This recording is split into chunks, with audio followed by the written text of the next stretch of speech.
see the Boston skyline from Hull, an historic seaside community that juts out into the Atlantic Ocean. We visited there on a beautiful summer day and took the free trolley that transports its eager passengers from one end of the peninsula to the other. The ride came with a guide to point out the many historic spots along Hull's main roads.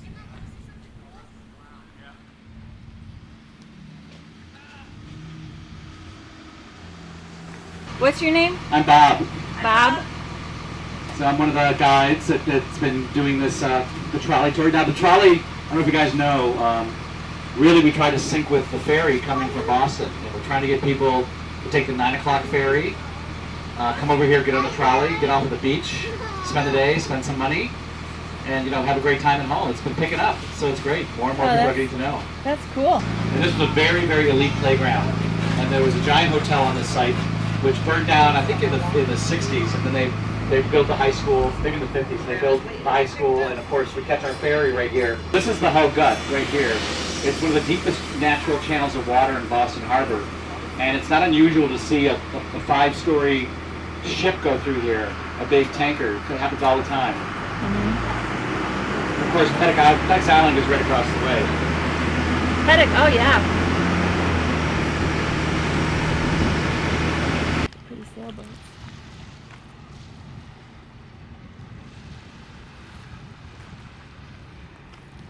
We have to look at the shirts that say "Go to Hull."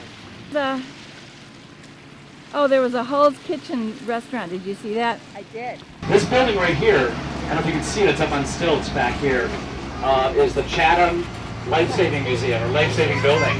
And they moved it on a barge. They've been moving it back slowly to Chatham, and they're going to renovate it and become a museum at Chatham. It's resting here. Again, the St. Mary's by the Bay. This is a very famous church. The Honey Fitzgeralds, Kennedy's parents, Robert Kennedy's grandparents, used to live in Hull in the summers. They would come down here. This was the church they came to. Everything's on this side. It's a cave in there for a grave for people lost at sea. A lot of sailors in these shipwrecks would wash ashore, and they'd have to bury them. This little building we're going to pass right now, this historic building, was basically a storage unit for the winter because they couldn't bury everybody when the ground was frozen. So they put them in there. And there was a little bell on top and a rope that went inside because sometimes people weren't really dead and they would just ring the bell saying, "Get me out of here." Oh my God. So, kind of interesting history. Yeah. I didn't make the first lighthouse was 1716. There's been an active lighthouse on that site since then. And John Kennedy's grandparents, and they came over from Boston. A lot of the people in Boston, the kind of powerful people, would come over and kind of hang out at this house, and frankly party a little bit too much. So this house over here, it's called the doll house, but it's also called the card house because the mother over here would say, "You people are too rowdy, go down to the card house," and they'd party and play cards.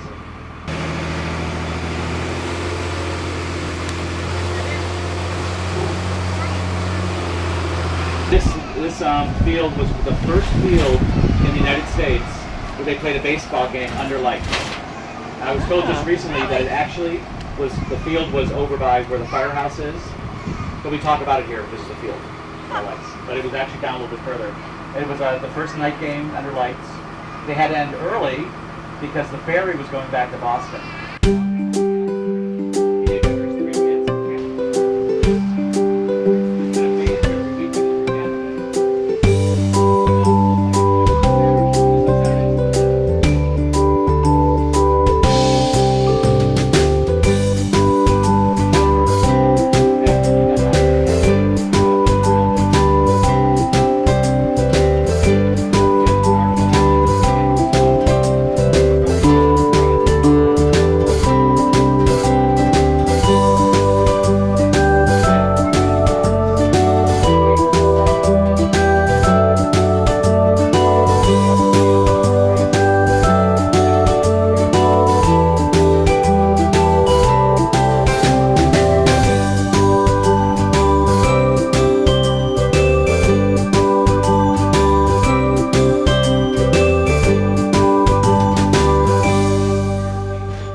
is our town hall, built in 1921. This is our town hall. The police department, fire department are both housed there.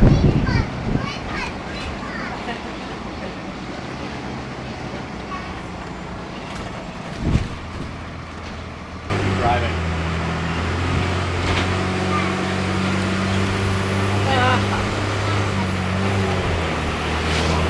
So I really wish one of them existed. It'd be great to still have at least one of them. But... Right.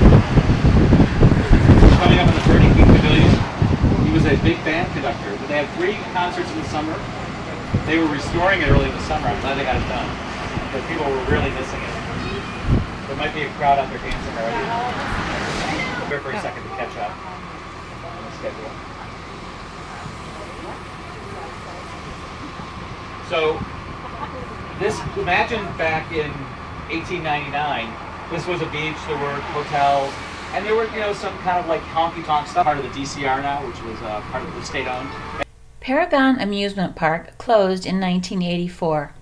All that remains is the carousel and the museum, which is loaded with memories of the park's storied past.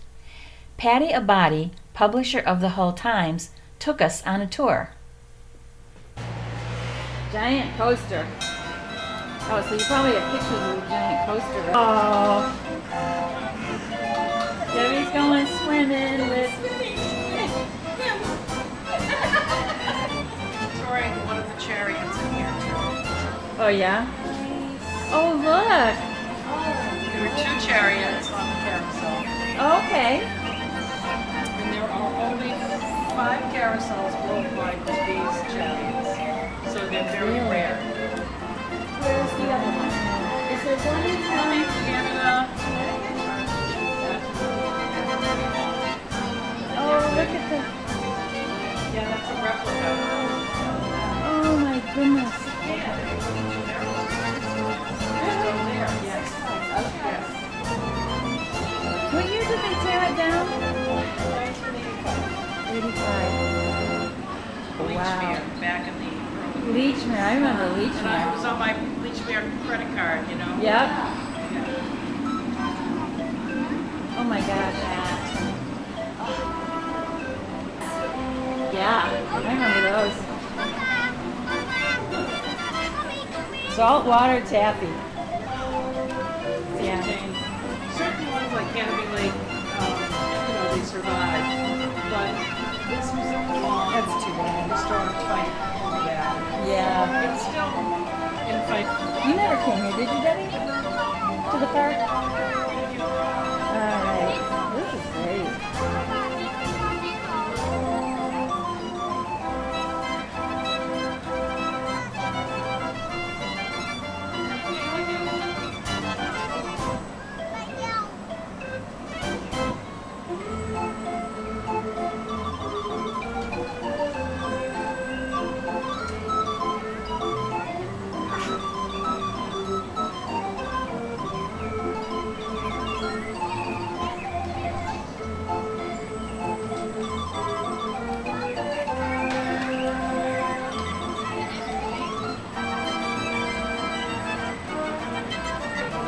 Oh, that's okay. Go ahead.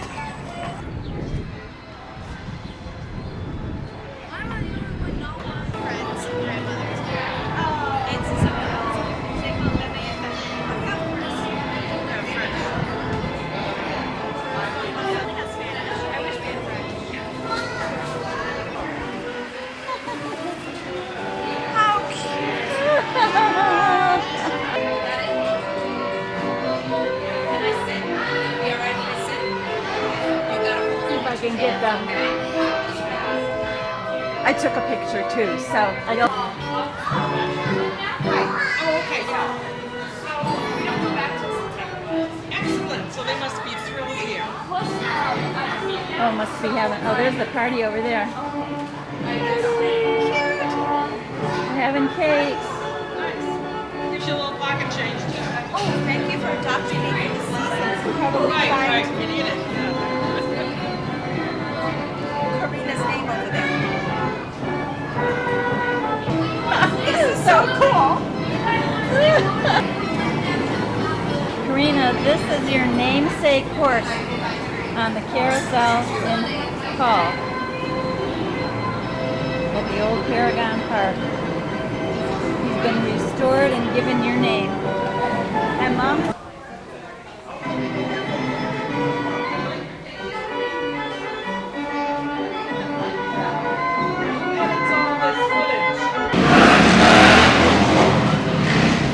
That's Karina.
The Hull Veterans Memorial was originally dedicated in 1924.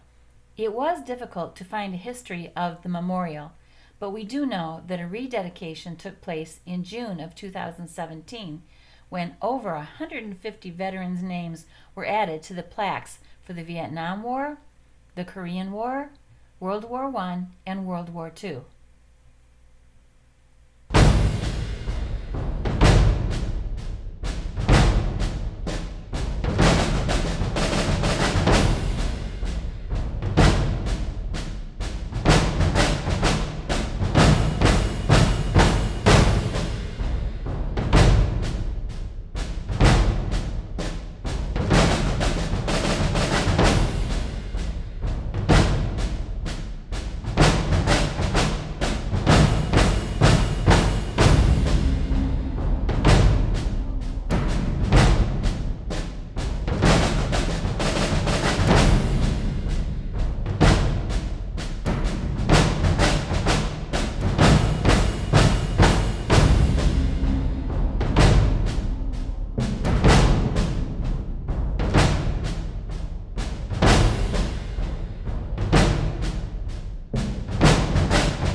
We stopped for a quick lunch at Weinberg's Bakery and Cafe, where we had a delicious wrap and bought some bubki to take home.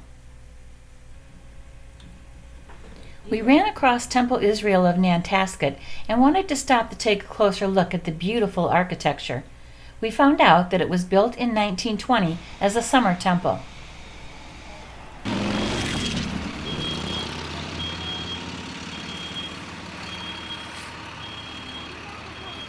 Originally called Hog Island. We were deployed there from 1920 to 1943. In 1968, it became a guided missile site. They would practice shooting over this into targets out in the harbor.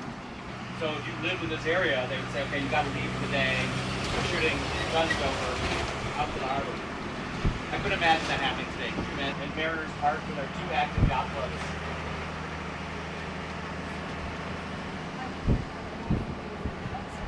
Right next door to it is the Hull Life Saving Museum. It was opened in 1890, and I talked about the shipwrecks that happened along here. But this is a station that they worked out. Joshua James being the most famous. He saved over 500 people, he and his lifesavers. It's a museum. It's worth going into about a half an hour, take about half an hour of your time. The Hull Life-Saving Museum was established in 1978. It is housed in the former Point Allerton U.S. Life-Saving Station, which opened in 1889 under the leadership of Joshua James. The Massachusetts Humane Society, the U.S. Life-Saving Service, and the Revenue Cutter Service merged to form the U.S. Coast Guard. Joshua James is considered a father of the U.S. Coast Guard. Hi everybody, we're here with Victoria Stevens and we're here at the Hull Life Saving Museum, and she's going to tell us a little bit about this area and what this is. Sure. Well, welcome to the museum. This is the Point Allerton U.S. Life Saving Station, and I'll show you our shipwreck chart here. The Point Allerton Life Saving Station was built in 1889 by the U.S. Life Saving Service, which was the predecessor to today's Coast Guard. And it was built here at the end of the Hull Peninsula because throughout the Great Age of Sail in the 1800s and early 1900s, this point was the entrance to Boston Harbor. The Nantasket Roads, which is just between us and Boston Light, the first lighthouse in America, that was the historic shipping channel into Boston Harbor, so all the large ships had to come past where we are at the end of Hull, because that was the only natural channel that was deep enough for large vessels. So if you look at our shipwreck chart, you'll see over 75 red ships on the chart, and those are all shipwrecks along the coast of Hull, the Boston Harbor Islands. So this station was built by the Life Saving Service so that the surfmen who worked here could go out and respond to those wrecks. Joshua James is next to the chart. Joshua James was the first keeper of this station. He was in his 60s when he took on the role of keeper, but actually he had been going out as a volunteer with the Hull Volunteer Lifesavers as part of the Massachusetts Humane Society since he was about 15 years old. He's credited with saving over 500 lives in his lifetime, so pretty amazing. Wow. Interesting. Interesting. How long have you been here? I've been here about 18 years. Yeah. Really? Yeah. Wow. Okay. Yeah, it's a great place. It is a great place. We have a lecture series, an active rowing program, children's program, so there's always something going on. Fun. Yeah. Fun. Oh, it's beautiful. Love looking at everything. Well, so. thank you for visiting. Oh, you're welcome, and thank you for taking the time. I know it was short My notice. pleasure. No, that's okay. And if you need anything else, you can just let me know. Okay. Fort Revere is up the hill. Again, it's worth taking a walk up there. It's a beautiful view. The concrete bunker from World War II is still up there. Fort Revere is an 8-acre historic site situated on top of Telegraph Hill. It contains the remains of 2 seacoast fortifications. What an awesome place to picnic. One from the American Revolution and one that served from 1898 to 1947. It's operated by the Metropolitan Park System of Greater Boston.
wanted to get anything done, you would buy a Studebaker.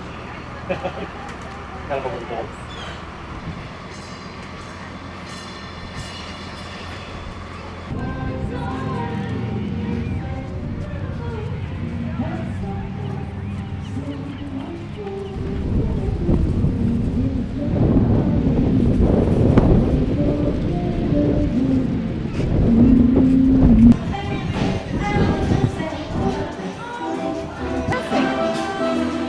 Oh my gosh.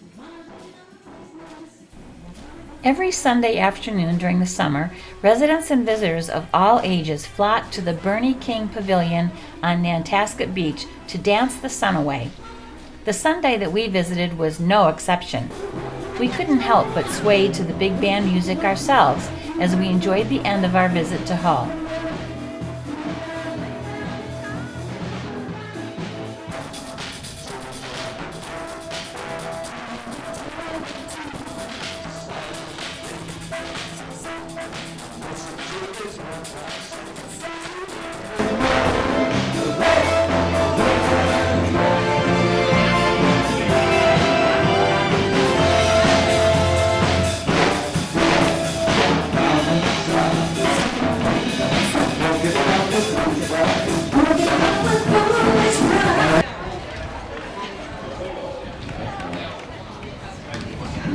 house at our Hingham area. They would walk the 6.5 miles through town. No adventure is complete without trying some local ice cream. We just had to try several of the interesting flavors at the Paragon Museum ice cream stand. And yes, we already did have dessert, but Beth is going to take the first bite. Yes. This is the next day. That's what you said. Oh, this is the next day. Right. I'm sorry. I'm so sorry. Nice to see you too, and I'll see you in the parade. What was I thinking? We have Peppermint stick, Lieber, is that his name? Or toasted coconut, Model T. and caramel, salted caramel truffle. Oh boy. Ice cream. It is. I know. Well, hurry up and put it in your mouth. Oh yeah, Steve Goldberg. Right, I mean, I don't know him, but now Oh, is it? Yes, he's a great guy. Good. Very creamy, very good. Awesome.